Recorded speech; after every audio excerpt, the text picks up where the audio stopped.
పూరా లోకల్ సభ్యులు హైదరాబాద్ నగర పార్టీ అధ్యక్షులు స్వర్గీయ మాగంటి గోపీనాథ్ గారి అకాల మరణంతో ఏర్పడిన ఖాళీ వల్ల వచ్చిన ఉప ఎన్నిక మరి జూబ్లీహిల్స్కి ప్రస్తుతం జరుగుతున్న ఉప ఎన్నిక.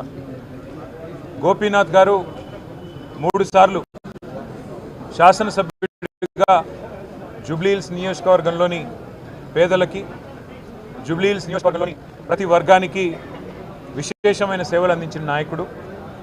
హైదరాబాద్ నగరంలో బీఆర్ఎస్ పార్టీ యొక్క విస్తృతికి ఇక్కడ మరి ప్రతి నియోజకవర్గంలో కూడా ఒక్కటి కూడా తప్పకుండా అన్ని నియోజకవర్గాల్లో పార్టీ గెలుపొందింది అంటే దానిలో కూడా వారి పాత్ర చాలా గణనీయమైనది. ఇవాళ మా కుటుంబంలో, మా బీఆర్ఎస్ కుటుంబంలో ఒకడైన గోపీనాథ్ గారి మరణంతో ఆ కుటుంబం బాధపడుతుంటే ఆ కుటుంబానికి ధైర్యంగా అండగా నిలబడాలనే ఉద్దేశంతో పెద్దలు మా పార్టీ అధ్యక్షులు, తెలంగాణ తొలి ముఖ్యమంత్రి కేసీఆర్ గారు గోపీనాథ్ గారి సతీమణి శ్రీమతి మాగంటి సునీత గోపీనాథ్ గారికి మళ్ళీ టికెట్ కేటాయించి వారి గెలుపు కోసం ఇవాళ దాదాపు రాష్ట్రంలోని ముఖ్యమైన నాయకులందరినీ కూడా జూబ్లీహిల్స్లో పనిచేయాలని చెప్పి ఆదేశించడం కూడా జరిగింది. అంటే ఒక్క కుటుంబ సభ్యుడు మాలో దూరం అవుతే ఎట్లా పార్టీ మొత్తం వారికి అండగా నిలబడుతుంది అనడానికి ఈ ఉదంతమే ఒక ఉదాహరణగా నేను మీకు చెప్తా ఉన్నాను. ఇవాళ మాగంటి సునీత గోపీనాథ్ గారు ఆమె ఒక వ్యక్తిగా కాదు, పార్టీగా ఈ ఎన్నికను మేము ఎదుర్కోబోతా ఉన్నాం. ఈ ఎన్నిక జరుగుతున్నది కూడా వ్యక్తుల మధ్యన కాదు. ఈ ఎన్నిక జరుగుతున్నది 10 ఏళ్ల అభివృద్ధికి 2 ఏళ్ల అరాచకానికి మధ్యన జరుగుతున్న ఎన్నిక.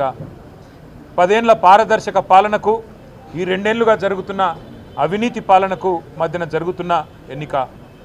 10 ఏళ్ల రైతు బంధు పాలనకు 2 ఏళ్ల రాబంధు పాలనకు మధ్యన జరుగుతున్న ఎన్నిక. ఇది వ్యక్తుల మధ్యన జరుగుతున్న ఎన్నిక కాదు.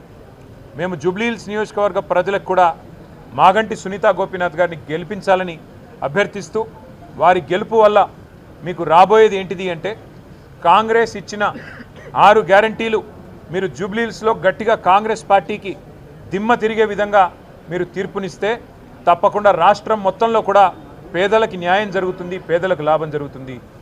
1,67,00,000 మంది ఆడబిడ్డలు ఎదురు చూస్తూ ఉన్నారు ఈ ఆడబిడ్డ గెలుపు కోసం. ఆ 1,67,00,000 మంది ఆడబిడ్డలు నెలకు 2,500 రూపాయలు ఏదైతే 100 రోజుల్లో ఇస్తామని చెప్పారో 2 ఏళ్లు గడిచినా ఇవ్వకపోతే వారందరూ కూడా అసహనంతో ఉన్నారు, కోపంతో ఉన్నారు. ఈ ఆడబిడ్డ గెలుపుతో తప్పకుండా మాకు నెలకు 2,500 వస్తాయని చెప్పి వారందరూ ఆశిస్తూ ఉన్నారు. వయసు మళ్ళిన పెద్దలు నెలకు 4,000 రూపాయలు వస్తాయని చెప్పి కాంగ్రెస్ పార్టీ ఇచ్చిన గ్యారంటీ కార్డును చూసి మోసపోయిన వారు ఈరోజు ఆశిస్తూ ఉన్నారు.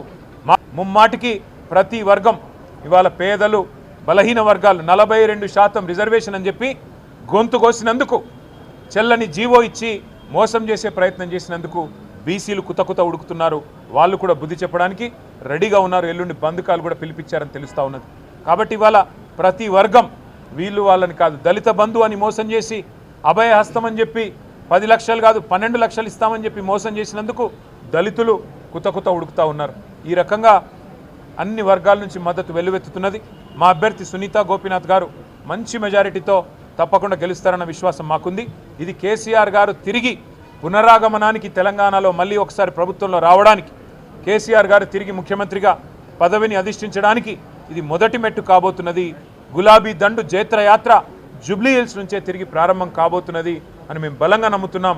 తప్పకుండా ప్రజల దీవెనలు మా అభ్యర్థి సునీత గారికి ఉండాలని చెప్పి పార్టీ సమిష్టిగా వారి గెలుపు కోసం పనిచేస్తుందని చెప్పి కూడా, అట్లాగే మీడియా మిత్రులకు కూడా దయచేసి మీ ఆశీర్వాదం కూడా మా అభ్యర్థికి ఉండాలని చెప్పి కూడా అభ్యర్థిస్తూ, మరి వారి గెలుపు కోసం శ్రమిస్తున్న ప్రతి ఒక్కరికి కూడా పేరు పేరున ధన్యవాదాలు తెలియజేస్తూ, జూబ్లీహిల్స్ నవంబర్ 11 నాడు కారు గుర్తు మీద ఓటు వేసి మాగంటి సునీత గోపీనాథ్ గారిని గెలిపించాలని మళ్ళీ ఒకసారి కోరుతూ మీ అందరికీ నమస్కారం. ఇప్పుడు మేము నామినేషన్ బయలుదేరుతూ ఉన్నాం. వచ్చిన తర్వాత మిగతా విషయాలన్నీ మాట్లాడుకుందాం. Thank you. జై తెలంగాణ.